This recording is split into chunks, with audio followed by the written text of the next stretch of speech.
You ever get one of those texts that, without warning, shifts your whole week? Mine came on a random Thursday, right as I was halfway through a soggy turkey sandwich at my desk. My phone buzzed with a message from my boss. "Hey, can you pick up the new hire from the airport? I'm stuck in meetings." I was already over the day. Annoyed, tired, just trying to coast into Friday. But I said yes because you don't say no when you're still on a trial contract and praying to get hired full-time. So I packed up, drove through the mess that is SeaTac arrivals, and waited by baggage claim with a cardboard coffee and the name Jamie Torres on my phone screen. And that's when I saw him. He was standing near the carousel, phone in one hand, worn black duffel in the other, hoodie half-zipped, jeans with one knee ripped open, black hair slightly messy like he didn't even try, or maybe tried just enough. He looked up, met my eyes, and gave this lazy smile like we already knew each other. "You Isaac?" he asked. "Yeah. You Jamie?" "That's me. Thanks for the pickup, man." He had that easy, warm voice that didn't try too hard. We walked to my car, and it all felt weirdly natural, like we'd already been talking for months. The drive to the office was all small talk, where he was moving from LA, what he was into, architecture, hiking, old vinyl, what music he liked, Fleetwood Mac and Arctic Monkeys. He asked what people did for fun in Seattle, and I told him, mostly complain about the rain. He laughed. That's comforting. I dropped him off, figured that was it. Done my good deed. Back to work. But the next morning, there he was, at my desk, holding 2 coffees. "You take cream?" he asked. I blinked at him. "Yeah, thanks. You didn't have to." He waved it off. "You drove an hour round trip for me. Least I could do. Want to grab lunch later?" And I don't know why, but I said yes. Maybe it was the way he talked to me, like I mattered. Maybe it was the way he didn't fill silences just to fill them. Maybe I just wanted to say yes to something. We got close fast. Within a couple of weeks, we were eating lunch together almost daily. Then it turned into drinks after work. Then into lazy weekends where we'd hit thrift stores, walk aimlessly through Pike Place, or just hang out at his place listening to records. He texted me at night, dumb jokes. Random pictures of his dog, a scrappy little chihuahua named Bowie who wore hoodies. He started calling me Seattle Isaac for no reason, and it stuck. It was easy. Too easy. Which made it hard, because I felt myself slipping. See, Jamie was openly gay. He talked about his exes the way most people talk about traffic. Mildly annoyed, occasionally nostalgic, but never embarrassed. Me? I hadn't even said the word gay out loud when talking about myself. Not once. Not ever. I thought I was good at hiding. Until him. Then came the night that undid everything. It was a rainy Friday. We both had hellish weeks, so he invited me to his place. Just beers and music and venting. He lived in this studio loft in Capitol Hill, with big windows and records stacked like furniture. The air always smelled like sandalwood and clean laundry. We sat on his oversized couch, shoulder to shoulder, and put on Bowie's hunky-dory while the rain hit the glass. A few beers in, we were talking about worst dates. He told me about a guy who dumped him via Post-it note. I told him about the time I got ghosted because I seemed like I had too many layers. "Layers?" he said, raising an eyebrow. "Yeah." I laughed. Like I'm a cake or something. There was a beat of silence, and then he asked it. "You ever think about it?" His voice was soft, but steady. I looked over. "Think about what?" He didn't blink. "Kissing me." I froze. It wasn't a joke, wasn't a dare. It was a real question hanging there between us, like a door that had never been opened before. And I couldn't answer it. Not then. "I don't know what I am," I said. Jamie didn't flinch. He didn't tease. He just nodded, barely. "You don't have to know," he said. "Not right now." But I couldn't stay. I got up, mumbled something dumb about needing to head home, left him sitting there on that couch with Bowie playing softly behind him. That should have been the end of the story. But the truth is, it was just the beginning. The next morning felt like a hangover without the drinking. I woke up in my own bed, fully dressed, one shoe still on, the rest of my body tangled in a blanket like I'd tried to wrestle my guilt in my sleep and lost. My phone buzzed around 9 a.m. Jamie again. Jamie, you okay? No punctuation. Casual. But it didn't feel casual at all. I stared at the screen for a full minute before typing back, me, yeah, just needed to crash. Jamie, all good. Jamie, let me know if you want to talk. He didn't push. That was the worst part. He just gave me space, which somehow made the space feel even bigger. I spent the whole weekend trying to act like nothing had happened. I cleaned my apartment, watched 2 full seasons of a show I didn't even like, went to the grocery store and stood in front of the yogurt section for 15 minutes because making choices suddenly felt impossible. What haunted me wasn't the fact that Jamie asked me if I wanted to kiss him. It was the fact that I did. And I said nothing. Monday came around too fast, and I dreaded seeing him at work. But when I got to my desk, there was a muffin waiting on it. Blueberry. My favorite. No note. No explanation. But I knew. I looked over my monitor, and there he was, already at his desk, typing, headphones in. We didn't talk about Friday. Not then. Not at lunch either. We talked about the client from hell, and how the espresso machine had been broken all week, and whether we were morally obligated to stop eating Chick-fil-A. But it felt different. All of it did. The space between us felt charged now, like we were both waiting for the other to move, speak, flinch. I caught him watching me a few times, and when our eyes met, neither of us looked away. But we didn't say it. Whatever it was, we weren't ready to name it. The week dragged. Every day felt like a maybe. Tuesday, he brushed past me in the break room, and our arms touched for just a second too long. Wednesday, he asked me if I wanted to hit a trivia night at a bar nearby, and I said I had work, even though I didn't. Thursday, he left work early, didn't text, didn't say why. I didn't stop thinking about it all night. By Friday, I was wrecked. My chest felt tight, my stomach constantly buzzing like it was trying to tell me something my mouth wouldn't. Then around 4:30, I saw the notification pop up on Slack. Jamie Torres has invited you to the Greenhouse Calendar event. I clicked it open. Drinks after work. Just us. No pressure. I stared at it for a solid minute before I clicked accept. The greenhouse wasn't a literal greenhouse. It was a bar downtown with lots of plants, moody lighting, and overpriced cocktails with names like The Rosemary Situation. We sat in a corner booth that made it feel like the rest of the world didn't exist. Jamie was quiet at first, playing with his straw, which he only ever did when he was nervous. That made 2 of us. Finally, I spoke. I'm sorry for bolting last week. He looked up, surprised, like he hadn't expected me to bring it up. You don't have to apologize, he said. I think I do, I said. You asked me something real, and I acted like it was nothing. Jamie didn't respond right away. He just nodded a little. I wasn't trying to freak you out, he said eventually. I felt like maybe you wanted to say yes, and maybe I wanted to hear it. I looked down at my drink. Something citrusy, completely untouched. I did, I said, barely above a whisper. That got his attention. He leaned forward, elbows on the table. You did? Yeah. His lips parted slightly, like he was about to speak but hadn't decided what to say yet. I started, then stopped. Swallowed. I've never really let myself think about it. About guys. About me. Jamie didn't say anything, he just let me talk. I spent most of college pretending I didn't notice things, that I didn't feel anything. I dated a girl for 6 months because it was easier than being alone. But I was always alone anyway. He exhaled, slow and quiet. Isaac, I shook my head. I'm not trying to make this weird.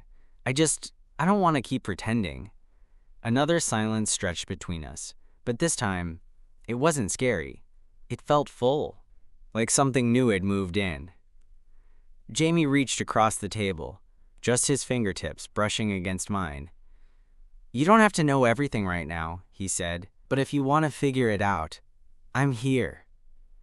I looked down at our hands. Mine had started shaking slightly. His was steady. "Okay," I said, "let's figure it out." That night, he didn't kiss me. He walked me to my car, hugged me a little tighter than usual, and smiled like he knew I was standing at the edge of something big. And for the first time, I wanted to jump. After that night at the greenhouse, something changed between us, but it wasn't sudden or dramatic. No fireworks, no declarations. Just little shifts. Enough that the air felt different when we were around each other. I didn't kiss him. He didn't ask me to. But the space between us felt like a held breath, waiting. On Monday, he brought 2 coffees again. This time, he set mine down a little closer. When I thanked him, he smiled. Not with his usual smirk, but softer, like it meant something now. At lunch, I caught myself watching his mouth as he talked. I noticed how he pushed his hair back when he got frustrated, the way his sleeves were always rolled up just enough to show his forearms, the way he looked at me when he thought I wasn't paying attention. And I noticed something else too. He wasn't rushing me. Jamie was giving me the space to catch up to myself, to feel the things I'd buried under years of, "I'm not that kind of guy," and "maybe someday." He was letting me decide when someday became now. That Friday, we ended up back at his place again. I don't remember how it happened exactly. One second we were walking out of the office, the next we were sitting on his couch, drinking beer and watching some indie movie I couldn't follow. Jamie's dog, Bowie, was curled up between us, snoring softly. Jamie stretched his arm behind the couch, close enough that I could feel the warmth of it near my shoulder. "You always look like you're thinking about something," he said. I turned to him. "I'm thinking about a lot of things lately." He nodded, not pressing. "I've been thinking too," he said after a beat, "about how many people go their whole lives scared of wanting the wrong thing." I swallowed. "You think that's what this is? Wrong." He looked at me, something gentle in his expression. "No, I think this is maybe the first right thing in a long time." That silence returned, but it didn't hurt. We just sat there, hearts beating somewhere in the same rhythm. Then Jamie stood up suddenly. "I want to show you something." He disappeared into his bedroom and came back holding a photo album, not a digital one, a real old-school one with plastic sleeves and faded corners. "Don't laugh," he said, sitting back down. "My mom made this for me when I left home." He flipped it open. There were pictures of him as a kid, grinning in a Batman costume, hugging a golden retriever, standing awkwardly at prom next to a girl in a pink dress. "I dated her for 3 months, he said, pointing. "We broke up after I kissed her and felt nothing." He glanced at me. That was the first time I let myself think maybe I was different. I nodded, eyes still on the photo. "How long did it take you to say it out loud?" He leaned back, thinking. "A while. A couple years, I guess. I told my best friend first, then my mom. My dad didn't take it well, but we got there eventually." "Was it scary?" "Terrifying." He closed the album and looked at me. "But not as terrifying as not knowing who I was." Something in my chest cracked a little. That old fear, that voice I'd tried to drown for years, started to feel quieter. "I think I've always known," I said, "but I didn't want it to be real." Jamie didn't answer. He just reached over and took my hand, not tightly, not dramatically, just held it, and I let him. We sat like that for a long time. No music, no movie, just 2 guys holding hands in the quiet. Eventually, Jamie stood again. "Want to sleep over?" I blinked. "Here?" "Yeah. Just sleep," he said. "No pressure. Just thought maybe you'd sleep better if you weren't alone." My chest tightened, but not in a bad way. "I'd like that," I said. He handed me a clean t-shirt, and I changed in the bathroom, heart pounding like I was a teenager again. When I stepped into his room, the lights were low, and he was already under the covers, one side of the bed clearly left for me. I climbed in slowly. We lay there, shoulder to shoulder, the silence thick, but not uncomfortable. After a few minutes, Jamie whispered, "Can I hold you?" I didn't trust my voice, so I just nodded. He shifted closer, one arm sliding under me, the other draping across my chest. I could feel his breath against my neck, his body warm and real and steady. And for the first time in a long time, I didn't feel like I was pretending. I felt like I was home. I woke up before him. The morning light was sneaking through the blinds in soft slants across his bedroom wall. I laid there for a second, not moving, not breathing too hard, just taking it in. His arms still draped across my chest, our legs tangled under the covers, the faint smell of his laundry detergent and whatever cologne he wore lightly lingering on the sheets. There was something wild about waking up like that. Not wild like reckless. Wild like I'd stepped into someone else's life, someone braver, someone who'd stopped running. I looked at Jamie, his lips slightly parted, his face relaxed in sleep, and I realized something I hadn't let myself feel until that moment. I wanted this. Not just the hand-holding, not just the sleepover. I wanted him, this life, whatever it looked like. I didn't even flinch when he stirred awake and blinked over at me. "Hey," he whispered, voice still half asleep. "Hey," I said, and I smiled before I could stop it. We stayed in bed a little longer than we probably should have, but it didn't feel like wasted time. It felt like something else entirely, like we were building something, quietly, breath by breath. Eventually, Jamie rolled onto his back and stretched, his t-shirt riding up slightly. "You want breakfast?" I nodded. "You cook?" "Barely," he grinned. "But I make a mean bagel with cream cheese and existential dread." "That's my favorite kind." We ended up sitting cross-legged on his kitchen floor because his table had a pile of architectural models taking up every inch. I was wearing his sweatpants because mine were in a wrinkled heap from the night before, and my hair looked like I'd been electrocuted. Jamie didn't seem to mind. In fact, he kept glancing over at me like I was something worth looking at. After breakfast, I helped him clean up, and just before I left, he pulled me into a hug, not the usual casual thing we'd done 100 times before. This one was slower, longer. When he pulled back, he kissed me on the cheek, just a brush of lips, but I felt it all the way down to my ribs. "I'm glad you stayed," he said. "I'm glad you asked." The next week was different. We didn't talk about it too much. We didn't define anything. But everything was colored in a new kind of light. We'd still text, still get coffee, still work across from each other like normal. But there was something unspoken now, something warmer. Sometimes, in the middle of a conversation about something dumb, Jamie would slide his foot against mine under the table. Sometimes, he'd lean in just a little too close when we were walking side by side, and I didn't pull away. I didn't want to. Then, that Friday, everything sort of escalated. We'd both stayed late at the office, helping a junior designer prep for a client pitch. By the time we finished, the building was half dark and mostly empty. Jamie looked over at me, leaned on the edge of his desk, and said, "Want to get dinner?" I nodded. "Yeah, let's get out of here." We ended up at this quiet little Thai place, on a side street I'd never even noticed before. The lighting was low, the food was spicy, and I couldn't stop watching the way Jamie licked chili oil off his thumb like it was nothing. It was ridiculous. I was falling for him, and I knew it. After dinner, we didn't go home, we walked. No destination, just blocks and blocks of Seattle lit up under the street lamps and that weird orange glow the city gets when it's about to rain.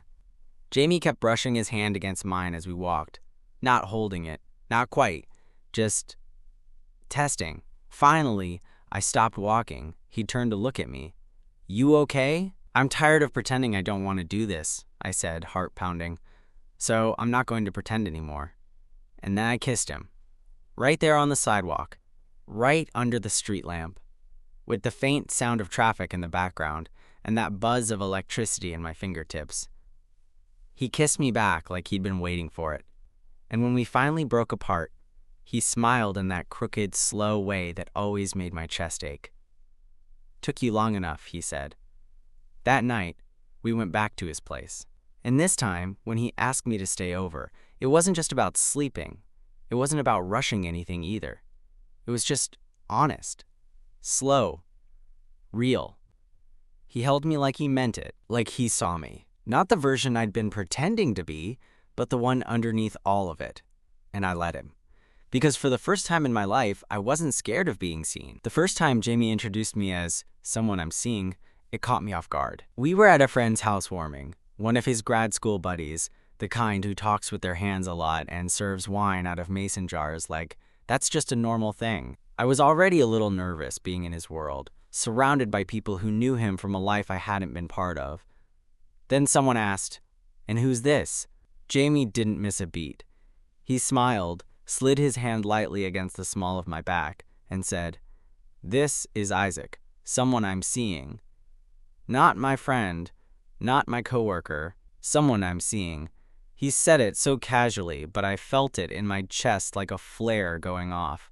Afterward, when we were back in his car, I turned to him and asked, "Did you mean that?" Jamie didn't look over right away. He kept his eyes on the road, his thumb tapping against the wheel in rhythm with the music.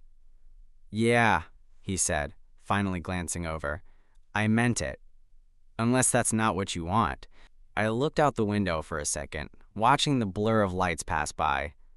Then I said, "No, I want that."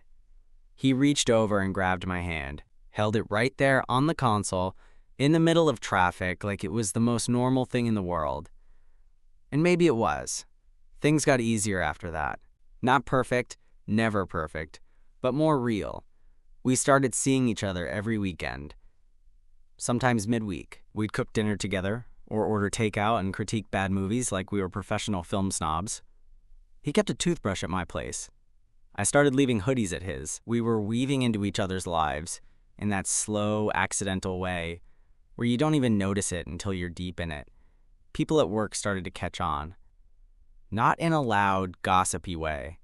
Just quiet looks, that soft shift in how they spoke to us when we were in the same room. One of our coworkers, Lila, winked at me in the break room one afternoon and said, "Took you long enough." I didn't ask what she meant. I didn't need to. But the hardest part? I hadn't told my family yet. They didn't know anything about Jamie. Didn't know anything about me in that way. I wasn't out. Not really. Not outside my friends. Not to the people who raised me. Every time I thought about telling them, I felt my throat tighten, like I was about to give up something I didn't know how to explain. One Sunday, Jamie and I were lying on his couch, him reading, me dozing off with my head on his chest, when he asked, softly, "Do they know?" I didn't open my eyes. Just murmured, "No." "Okay," he said. "I just wondered." A pause. Then I asked, "Does it bother you?" He thought for a long time before answering. "No," he said. "Not yet. But it might, eventually. Not because I need to be introduced, just because I want you to feel safe being you."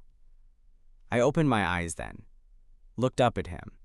He didn't pressure me, didn't push, but I knew what he meant. A couple weeks later, I did it. I called my mom. We talked about boring stuff for 10 minutes. Her neighbor's new dog, my brother's job hunt, the price of blueberries, before I finally said it. "Mom," I blurted, "I've been seeing someone. His name's Jamie." There was a silence on the other end. Not long, just enough to feel it. Then she said, "Is he nice to you?" I swallowed. "Yeah, he's the best." Another pause. "Okay," she said. "You know I don't understand all of it, but I love you, and I want you to be happy." That was all she said, but it was enough. I hung up, and for the first time in years, I felt like I could breathe a little easier. Later that night, Jamie and I were walking back to his apartment after grabbing dinner. I told him about the call. He stopped walking, turned to me, and asked, "How do you feel?" I smiled. Lighter. He nodded, then leaned in and kissed me, right there on the sidewalk, like we'd done this 100 times, like it wasn't new anymore. And maybe that was the point. It wasn't new. It was real. It was ours. There's a kind of closeness you can't plan for. It's not the kind that happens during dates or conversations or even kisses. It's the kind that sneaks in when you're brushing your teeth next to someone who's humming to himself. Or when you both fall asleep on opposite ends of the couch and wake up with your feet tangled. That's the kind of closeness Jamie and I had settled into. It wasn't about grand gestures anymore. It was about grocery runs and late-night texts that just said, "You up?" when we both knew we were, and didn't really need to say more. One Thursday night, I came over with a bag of takeout and found Jamie sitting on the floor, surrounded by paper scraps and glue sticks. "What is this?" I asked, setting the food down. "Model deadline tomorrow," he said, not even looking up. "I'm dying." I knelt beside him, brushing some trimmings out of the way. "Want to die together?" He looked over at me and grinned. Romantic. So I stayed. We ate pad thai on the floor, cutting foam and gluing columns and listening to a playlist that shifted from Bon Iver to Cardi B without warning. At some point, my fingers stuck together and Jamie laughed so hard he nearly knocked over his miniature church roof. I looked at him, really looked at him, sitting cross-legged in sweatpants and a paint-streaked tee, completely immersed in his chaos. And all I could think was, I want to be around for more of this. All of this. That weekend, he met my brother. It wasn't planned. I hadn't even told Jamie I had a brother in town. But there he was, texting me out of the blue. "In Seattle for the weekend. Dinner?" I stared at the message for a long time before answering. "Sure. Want to meet someone?" Jamie didn't say much when I told him. He just nodded. "If you're ready, I'm in." We met at a bar near Capitol Hill, neutral ground. My brother, Nate, gave Jamie a firm handshake, and the kind of once-over that made me tense up, but then smiled and said, "He's cuter than I expected." Jamie laughed. I turned red. Over beers and burgers, it became clear that Nate wasn't there to judge. He asked Jamie about his work, told dumb stories about our high school years, and even gave him the older sibling warning, "Break his heart and I'll find you." When Jamie replied, "Fair enough," without missing a beat, I knew he'd passed. After Nate left, Jamie looked over at me while we waited for our Uber. "Proud of you," he said. "I kind of am too," I admitted. And when we got back to his place, I kissed him in the doorway. Not because I felt like I had to. Because I wanted to. Because I was starting to understand what it meant to want something. Someone. Out loud. But with closeness comes risk. And eventually, it showed up. A couple weeks later, Jamie had a bad day. I could tell the second I walked into his apartment. The lights were off, his shoes were still by the door, and he was sitting at the kitchen table, a half-drunk glass of wine in front of him. "Hey," I said cautiously, "you good?" He didn't look up. "Lost the bid on that gallery project. Weeks of work. Gone." I sat down across from him. "I'm sorry." He exhaled sharply. "They said it was too unconventional. I gave them something bold, and they wanted safe. I hate that." I reached for his hand, but he pulled it back. "I'm just tired, Isaac," he muttered. "And frustrated. And I don't need a pep talk, okay?" It stung more than it should have. "I wasn't giving one," I said quietly. He finally looked up.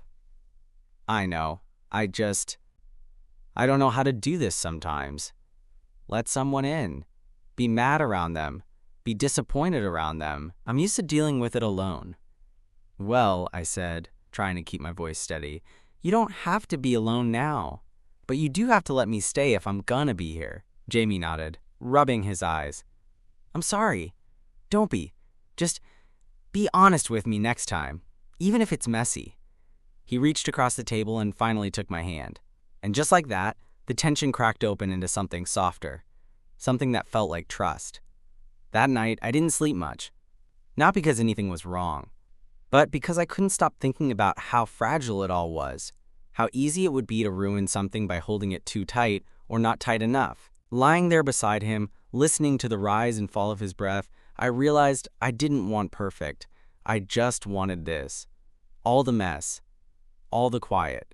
All the in-between moments when love feels less like a lightning strike and more like a slow, steady rain. And I was ready to stand in it. It was early spring when Jamie and I had our first real fight. Not a dramatic screaming match. Just one of those slow burn arguments that starts small and spirals before either of you realizes what's happening. It started over something dumb.